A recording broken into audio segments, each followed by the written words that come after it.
Welcome to the Circuit of Success Podcast. The Circuit of Success Podcast.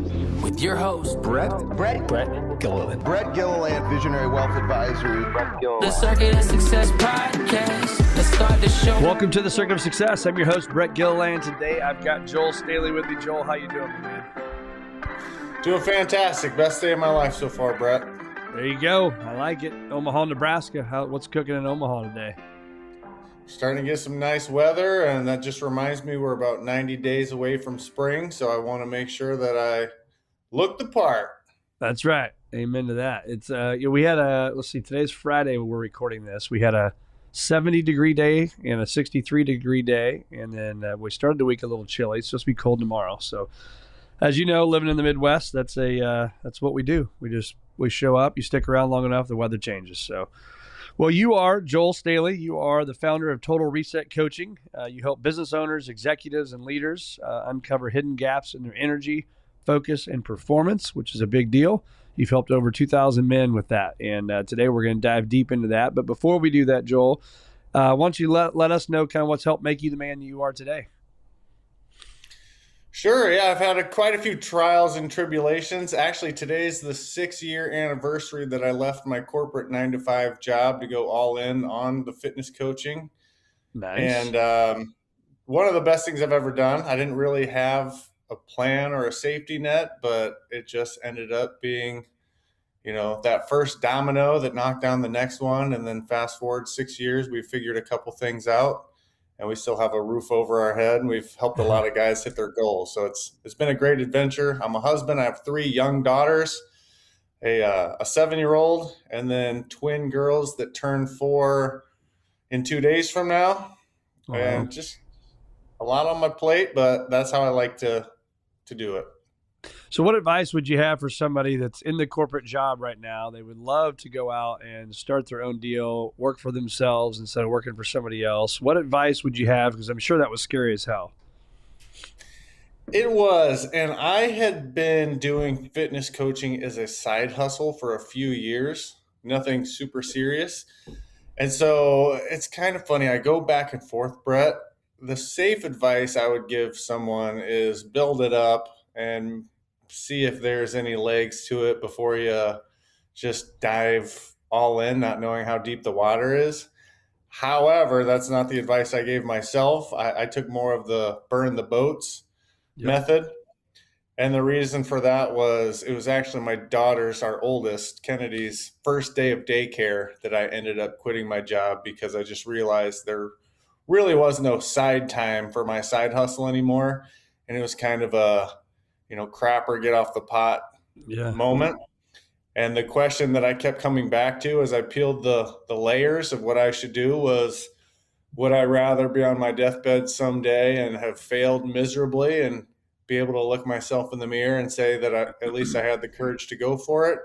Or would I rather stay in a comfortable, high-paying job that I despised just to, stay comfortable? And my answer was the former.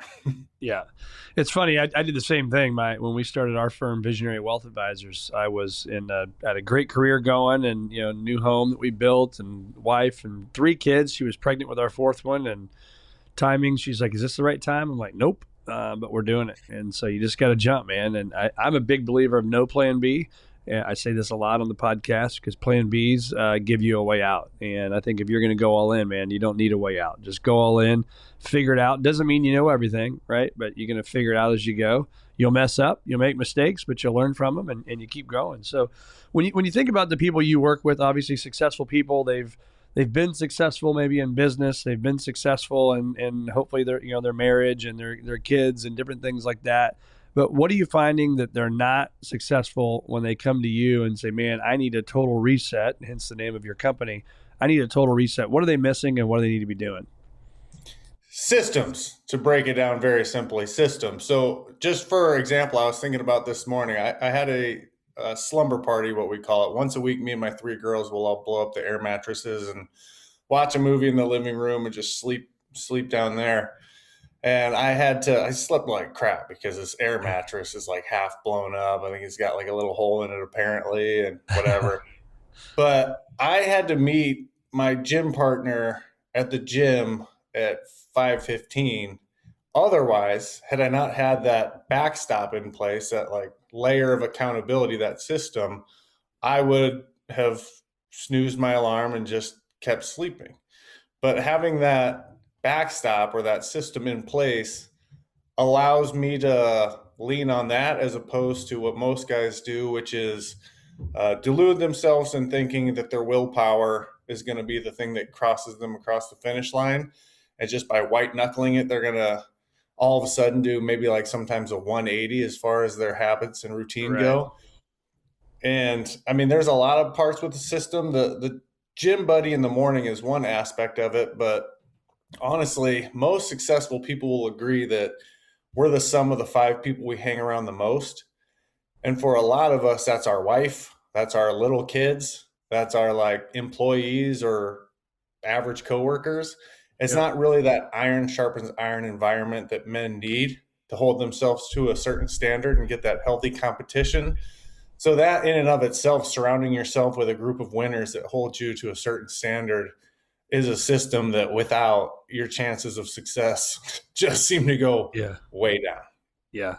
It's funny. I'm smiling because I did this for a couple of years. We did our mission in our firm is achieving a future greater than your past. And we'll talk about that next year. So I had a future greater than your past workout group. And it was basically anywhere from 5 to 15 guys that we were all in a text in the neighborhood.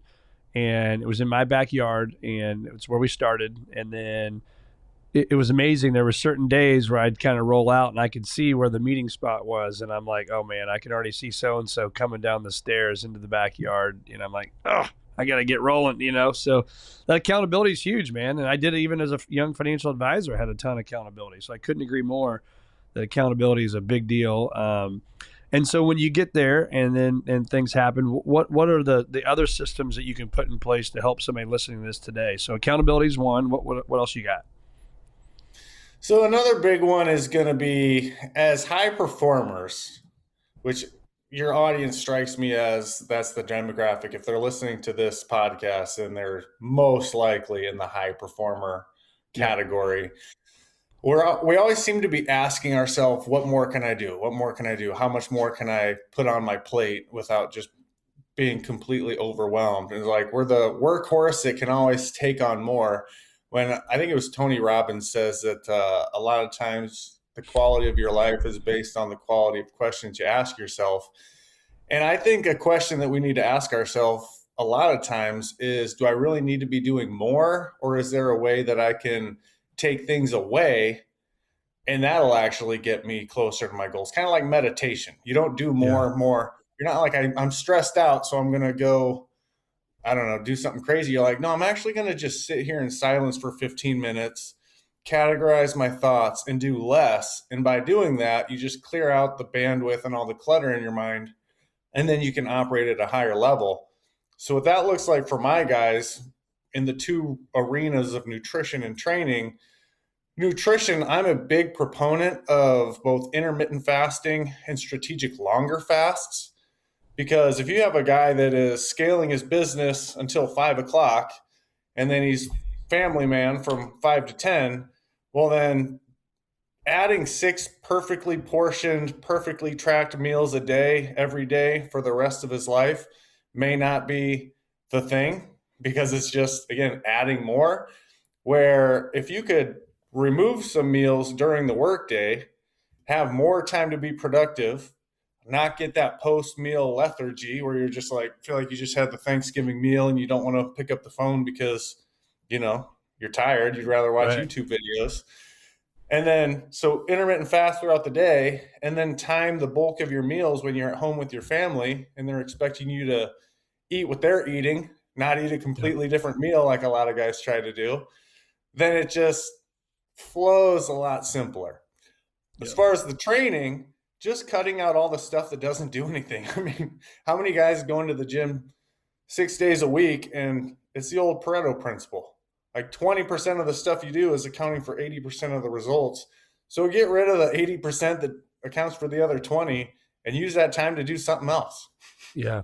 Yeah, I agree. I think the biggest thing for me, I've hired a coach this year to help me with my physical side. And the thing, I've got a gym in my house, I've got all the stuff, right? But then I go down there sometimes and I'm like, well, I don't know what the 20% is or the 80% is, right? That I need to cut out or I need to be doing. And so it's like I can follow an app, I can do all this stuff, but until someone knows your goals, I'm doing this a pitch for you, but I think it's important to know your goals, right? If you want to know what my goals are, then you can design a plan that's going to help me get there as efficiently as possible, so I can cut out all the fluff. I don't have to be in the gym for an hour and a half. I can do something in 30 to 45 minutes and get real results. Fair? Yeah, 100%. Sometimes less is more. And when you try to do too much, especially when your employees are counting on you, your family's counting on you, you're constantly pouring into everyone else's buckets. If pouring into your own bucket is this massive to do, just it seems like the demographic that we're inside and we both work with, our first thing to do is, well, screw my own personal goals and my own personal standards. I got to take care of everyone else around me. And then the downside of that, aside from your own self-neglect, is that you can't feed into those people to your full potential because your energy is suffering, your confidence is suffering, you're sleeping in, mentally you're not as dialed in as you could be. So that's what I think it is. Pour into your first bucket first, but not by like doing more. Just find out what are the small hinges that move big doors and do those consistently. Yeah. So back to the fasting thing, it's kind of the buzzword now is people, more and more people are talking about fasting. And so explain to our listeners what that is. And it's funny because I was doing fasting as a kid up until even now today. For me, it's, time is it 10:14. I haven't eaten yet since 7:00 last night. And so, but I do that every day. And so that's just been my habit literally since I was a kid. I don't know if that's right or wrong. Some days I eat breakfast, some days I don't, but most of the time I don't.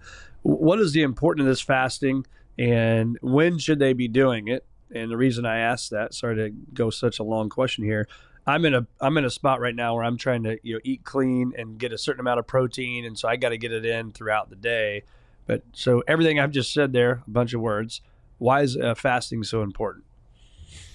Fasting is important because when you're not fasting, you spike your insulin. And this is typically where guys like tune out. I swear that's the only word I'm going to use that you may not know what it is. It's very easy to understand.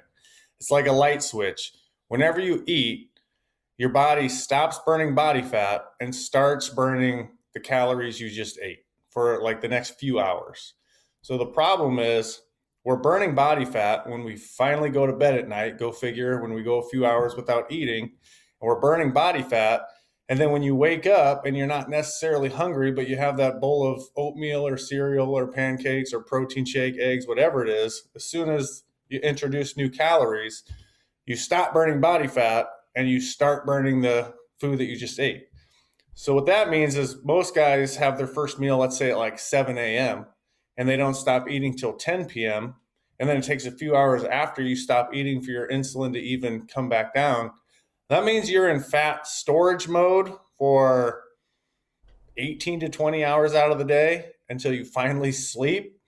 And then you get like 4 hours of burning fat until you're in that same cycle. So which isn't very much time in reality. No. And the problem is when your insulin spiked, even if you cut your calories down and eat the 6 meals a day, you do lose weight at first, but you're simultaneously slowing down your metabolism. So that's why like a lot of guys will lose the first 5 pounds fairly quick. And then the next 5 pounds gets kind of like slower.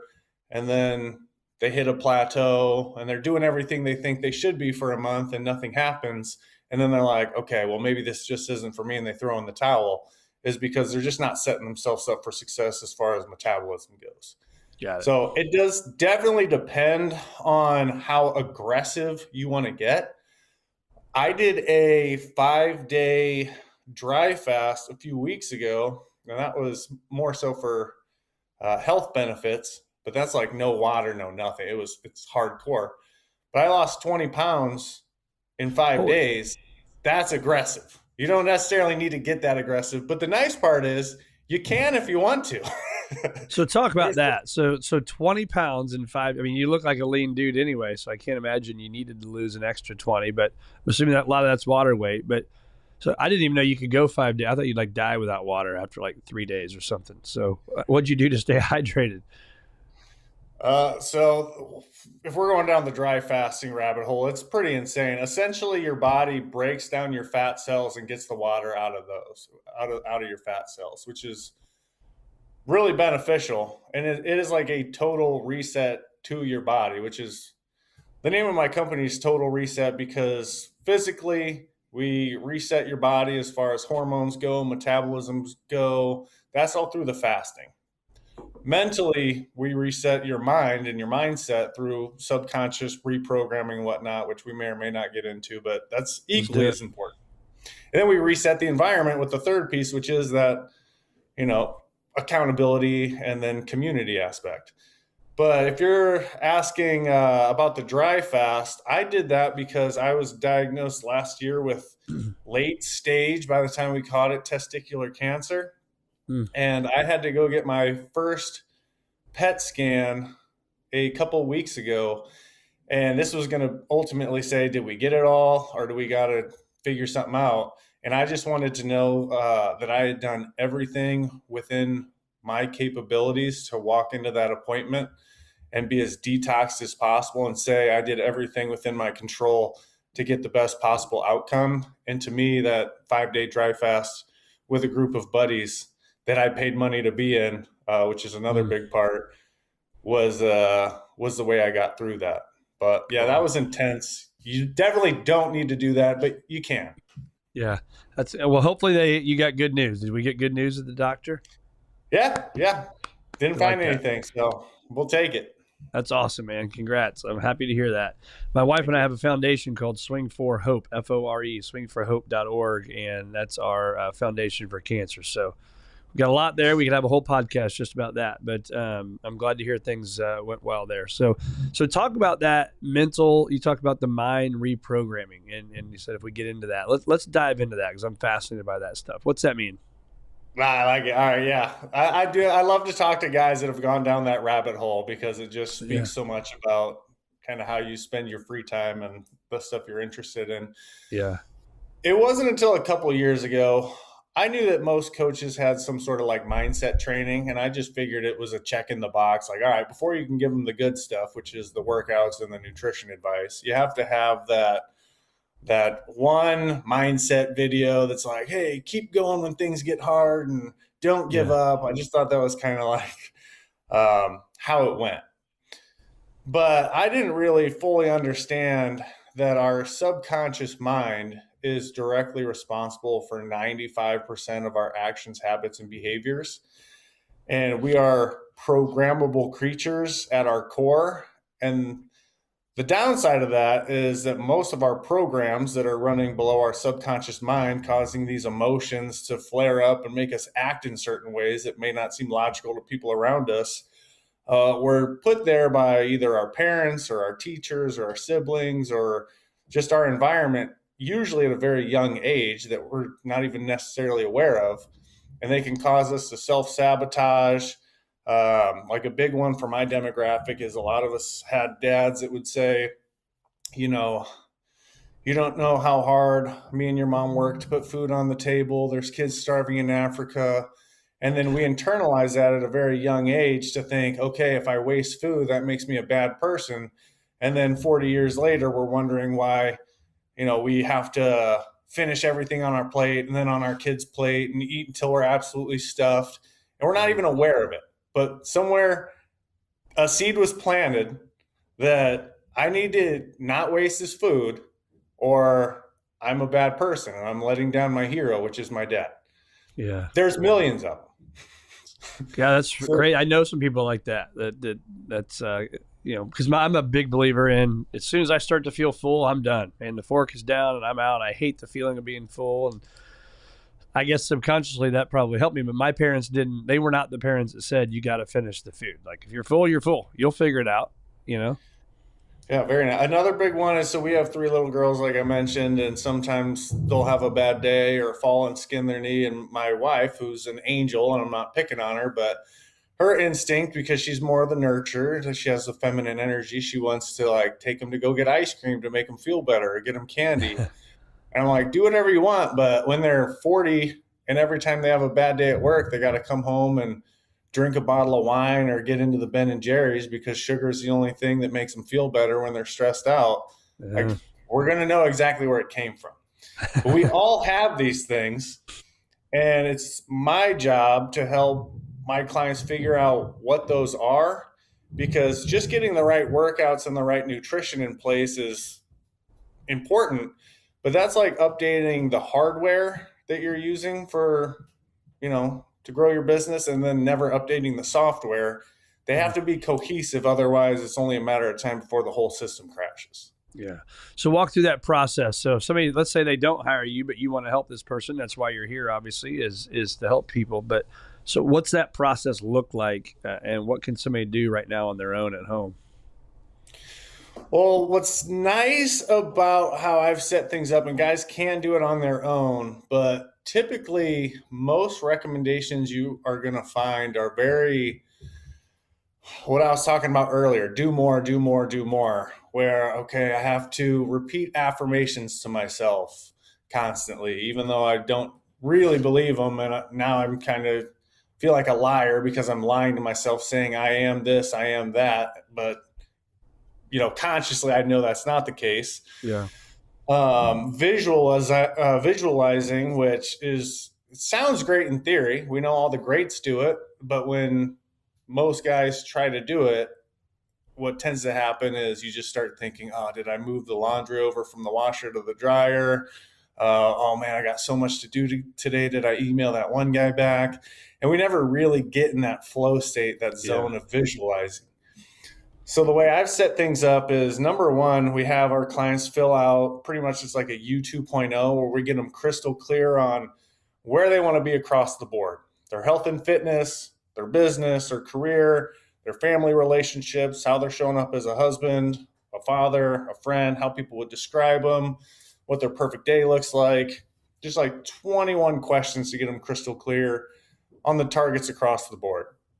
Then what we do is we reverse engineer the answers to those questions, and we get affirmations, not affirmations. They're called affirmations, which are affirmations posed as a question.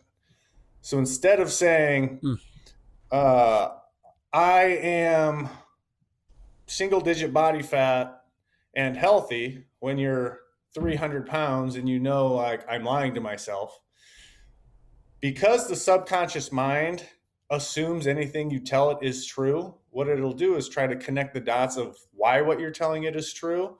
And you will actually piece together reasons why you're getting closer to be single digit body fat and all these things.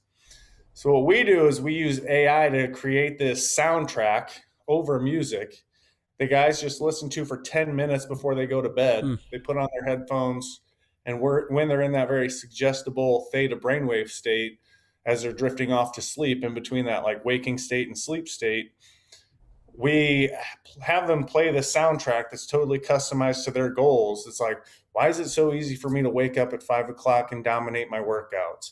Why am I such a loving father and I pour into my kids even after a long day? Why does my wife look at me like, I'm the last hot dog on the grill, or whatever you want to put on there? And the crazy part with that, Brett, is you start to rewire your brain, like the neuropaths, and you just observe yourself making choices in alignment with this 2.0 version of yourself instead of relying on willpower. So you'll naturally just start observing yourself reaching for a protein shake, for example, at night, instead of getting into the kids' Lucky Charms or what have you. So that's a big part of it. And then the visualization thing, and I could go on all day about this, but keep on going. This is awesome, man. Instead of just sitting there with your eyes closed, hoping something happens, what we do is we create these mind movies, which, if you can think of it like an interactive vision board, it's this split screen So let's say you want to drive a Ferrari. Let's say we'll get your perfect house on there. You'll have some memories like with your kids and your wife, like the highlight reel. And we'll create this split screen VR video. And then you can get some $12 VR glasses off of Amazon. And then just first thing in the morning, you put on, we call it the mind movie. So you put on these VR goggles, and then you're seeing yourself racing your Ferrari through these mountains, playing with your kids, dancing with your wife, the number you want to see in your bank account on there, like everything you want across the board. And you get to just like sit back and watch it, and it's immersive. And it's totally something you can customize based on your goals and update as your goals change. And am I actually the one do I see myself in this video? Yeah, you can. So the best thing you can do is have, I'd say, again, 80-20, 80% of it be like point of view. So I was training for an ultra marathon race last year. And so I had like one of a guy crossing a finish line. And to me, that interpreted and represented me crossing that 100-mile race deal. Yeah. And then I had me like stepping on a private jet and hanging out with my friends on there, but it's all like point of view. So you're wearing these VR goggles and you're like, oh man, I feel like I'm getting on this jet. I feel like I'm driving this Ferrari. And then the 20% take actual highlight videos from your life. So it could be, again, you and your wife on like a date night, or you're playing with your kids, or whatever the highlights are, and you sprinkle those throughout, and it just makes it a lot more personal. But it is wild, Brett, because and that's like that 20% is like literally videos that I had. If I went to dinner with my wife last week, that video part of that would be in the video. Yeah. If you want to like manifest more of that, throw it in there. And so we took our kids on a Florida vacation, and me and my daughter were body surfing, and like me and my other girls were playing in the waves and stuff. And just having those little clips of like, I want to travel with my family and make memories. And it's really cool stuff. But the crazy part is, as we talked about earlier, I'm in Omaha, Nebraska, and I drive a Chevy Trail Boss. But in my mind movie, I was driving this supercar through these like windy mountains. And consciously I was thinking, all right, when's this going to happen? There's no mountains in Omaha, Nebraska. And I drive a pickup truck. I don't drive like a Ferrari. But what was crazy is, after doing my mind movies for a few months, I went on a guy's trip with some of my clients to Sedona, Arizona. And just on a whim, we booked a supercar because it was a couple bucks more than just getting a typical rent-a-car. And I was driving, we were going to go do some hiking, and I just like look at my hand, and I see the supercar steering wheel, and I look up, and I'm going through these twisty mountains. I'm like, dude, why am I getting deja vu? This is crazy. I'm like, oh yeah, I've been here. Been watching this every day already. Yeah, I've been here hundreds of times mentally. And now it like manifested into material reality. It's freaking wild. That is awesome. Yeah, I've got business plans, man, that I've written out, and I've not gone to this level. I'm fascinated by the movie and the highlight reel and all that stuff, and that is really cool what you're doing. I've not heard that before. But I'm looking at right here. I write down my stuff, and I have my list, what I call my daily vitamins, and I got to do them, and I check the box. I love checking the box, coloring it in that I did it. But I have a message to myself, and then every single week it's there's 4 pictures of what I've got for my family, and it's things that inspire me that I want to do more of. And I just every day throughout the day I work in this thing nonstop, right? And I think the more you put your goals, your dreams, your life's vision in front of you, the greater likelihood it's going to happen, right? I mean, it's not rocket science. If you look at your goals every single day, you dream every single day, I do none of that, who's going to win? You, right? Yeah, I'm under the impression that our most valuable asset, I don't know if you've ever read the book like Psycho-Cybernetics or these things from Maxwell Maltz, but essentially our own self-perceived identity and how we show up in the world it determines everything. So if you're constantly wiring, I'm a single digit body fat specimen who loves to wake up early and crush my workouts and go dominate in my business and then come home and lay it all on the field with my family. And you're just like reinforcing that over and over and over again. It's kind of like the gym where one bicep curl isn't going to get you very far, but you do sets of 12 for, a couple months on end, and all of a sudden you start seeing a vein pop out of your bicep. It's just that repetition, and then it just shows up. Yeah. Again, not rocket science. Show up and do the work. How much of peak performance is physical versus mental, do you think? That's funny. Again, if you asked me 2 years ago, I would have said mostly like 90% physical, but I have this exercise I do with some clients where if you can picture a super fit athlete who's just, you could tell his identity is physical specimen. He has big muscles, he's lean, he's strong, he takes good care of himself. And then on the flip side, you have this, like, let's just say morbidly obese guy, just for the complete spectrum here. Yep. And then nothing else changed, but they swapped brains.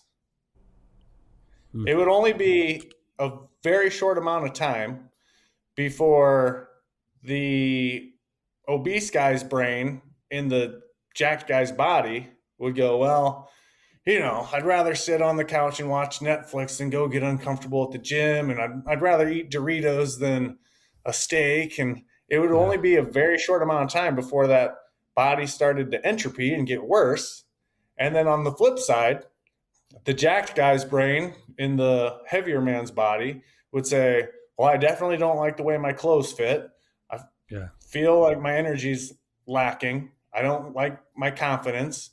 Time to do something about this. And he would get into the gym and start fasting and start cleaning up his diet. And sooner or later, that body would look like the jacked guy. So that just goes to show that our CPU, our brain, our mindset really is the driving factor. All our outer appearances is a reflection of our mindset. So I would say it's all mindset. Yep. That's a great, again, perspective to look at it, because the obese guy with the new brain is like, what in the hell? Like, I don't even like looking at myself in the mirror, right? Let alone want to eat the Doritos over the steak. So yeah, that's a great way to look at it.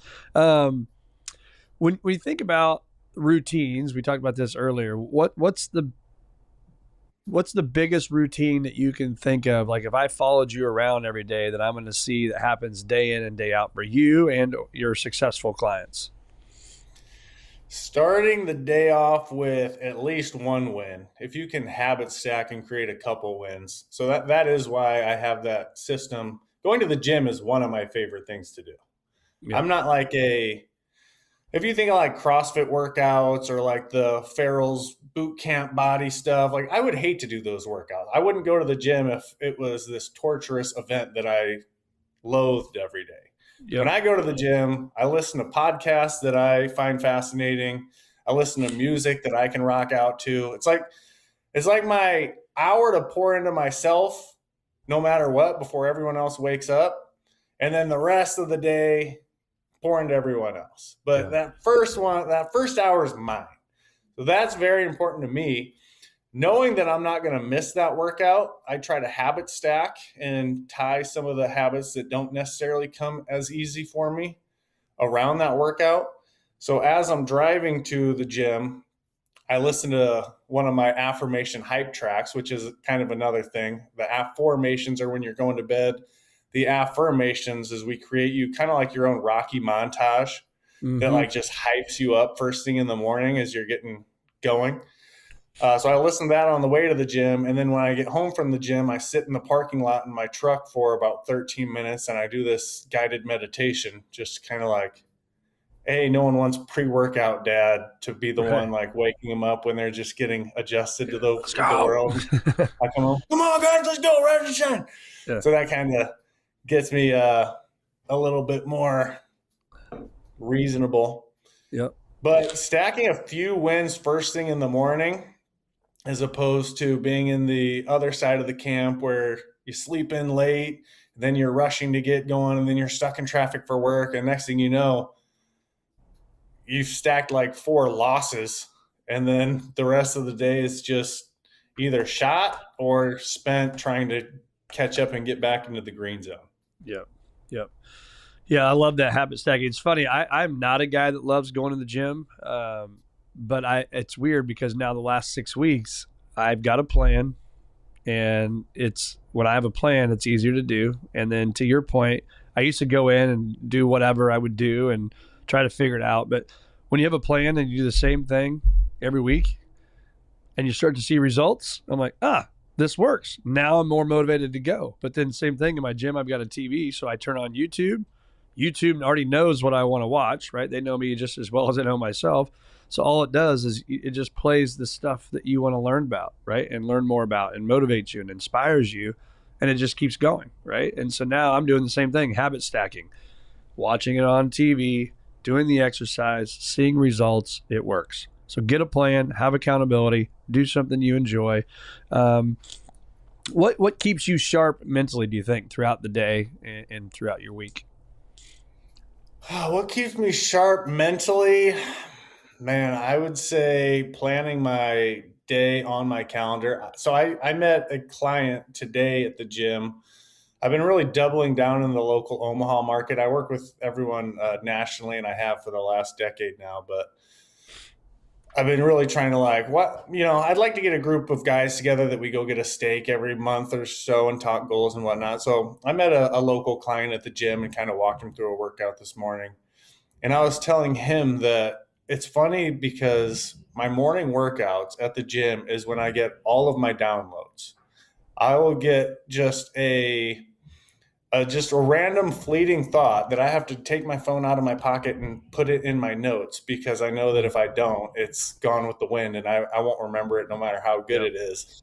But I'll look down after my workout and I have this almost to-do list of a dozen things that is like, man, if I get all these things done or even half of them today, I am crushing. Right. But if I skip the gym, I don't get those downloads. I don't know what it is. Have you ever realized like you get random weird thoughts like in the shower? Yeah. Quiet? Yep. That's how it is for my workouts, but it's an hour long. And I'm like, man, why didn't I think of it that way before? I just get a new perspective on things. And then I'm that way with a walk. Like just going on a walk sometimes. Yeah, exactly. And maybe the workouts are meditative for me. I don't know what it is, but that keeps me sharp and just dialed in for the rest of the day. The problem is if I miss my morning workout, which doesn't happen often, but if I do, I will still get to the gym, but it'll be later in the day. So now I'm taking an hour and a half or 2 hours with travel out of my actual like work day and productivity. And then again, you're kind of playing catch up to the the early morning losses. So just sticking to my routine to the best of my ability, I guess, is what keeps me sharp. I like it. I call it boringly consistent. Just be boring. Just show up, be consistent, do the deal. Talk to that man or woman right now that's listening to this that says, you know what, I don't do anything right now, right? I've got a little bit bigger stomach than I want, or I've got this weight here. I need to get something going little. What's 3 or 4 or 5 things that you can motivate and inspire that person? If you just did these little baby steps, you're going to start to see a difference. What would that be? Well, the first thing is going to be finding your why. And I know that's like so cliche, but it's cliche for a reason. You're not that 5% conscious mind is a little trickster, because that's you know what, on Monday, I'm going to get serious. On Monday, I'm going to go join the gym, or on the first of the month, I'm going to start this diet, or tomorrow I'm going to do better. And it's a little trickster because it doesn't address the 95%, which is been causing maybe you to fail for the last 30 or 40 years. And it feels nice in the moment. It's kind of a cope though. Like we both know, historically speaking, your body of work, it's not going to happen. Yep. So finding your why is really important. And I like to play head games with myself, Brett. So for example, like my kids will drive me freaking nuts sometimes. You have 4 boys, having 3 girls. I'm not necessarily the most dialed in guy with my emotions. I've never desired to be nor Yeah. wanted to be. I think that's why God gave me 3 daughters, so I had to become a little bit better. It's like, I'll show you, dude. Yeah. Yeah. But sometimes they'll just drive me a little bit bonkers. And it's very easy to get into that victim mentality. But like a little brain exercise I'll do is like yesterday, I actually dropped my girls off at daycare. And on the way home, I listened to all these daddy daughter first dance wedding songs. And all these songs are about like, I loved her first. She used to be my little girl. And it just got me thinking, all right, one day my kids are going to be married off to some asshole. Right. Right. No, you're good. And I'm going to give anything to go back and have like these slumber parties with them, or like just these little daddy daughter dates and these things. And then when you get back into the moment and you like, after visualizing your kids being like in their 20s or 30s and moving across the country and having their own life, you being like an empty nester. And then you pull the carpet on that and you come back to reality and you see your daughter's still 7 or 4. It's like, what a gift, right? Yeah. Yes, I'll go play hide and seek with you. Yes, like let's go to the park. Yep. And it's just a good perspective shift. So I say that because if someone's looking to figure out what their why is for their fitness, I mean, take it from a guy who was laying in my proverbial deathbed last year thinking I may not get a second shot at this, looking at my like family in the eyes and essentially mentally saying my goodbyes and just playing every decision I've ever made back in my head. I'll say the one saving grace was the testicular cancer was kind of like a freak accident. And I wasn't riddled with this guilt of, I have fatty liver disease because I binge drank every night, or I have this heart disease because I neglected my health for 20 years. Because having to like look at your family in the eyes, knowing that they're losing their husband or dad because you neglected to do what you knew you should have done the whole time, I wouldn't wish that feeling on like my worst enemy. No. That's good perspective as well, man. So I think, again, just for those people that need to find out your why, believe it, right? But get accountability, get a plan, take action. And if you need help, call somebody, man. Tell me you need help, right? This has all been great, Joel. I really appreciate it. Where do our listeners find more of you? Sure. If they want to get a copy of my book called The Total Reset, Transform Your Body, Reprogram Your Mind, or something along, I think I flipped those, but go to totalresetcoaching.com/gift. Not only will you get the book, but I believe you get the audio book as well. And then I put together a little mini course. I think I even put the mind movie thing in there. So you get all cool. that. And that'll be completely free as long as you give me your contact info so I can bug you. There you go. Well, we'll put that stuff in the show notes, man. And it's been awesome having you. Really appreciate your time and took lots of notes here. So appreciate it, man. Keep making a difference in the world. And thanks for being on the Circuit of Success. Thanks for everything you do, Brett.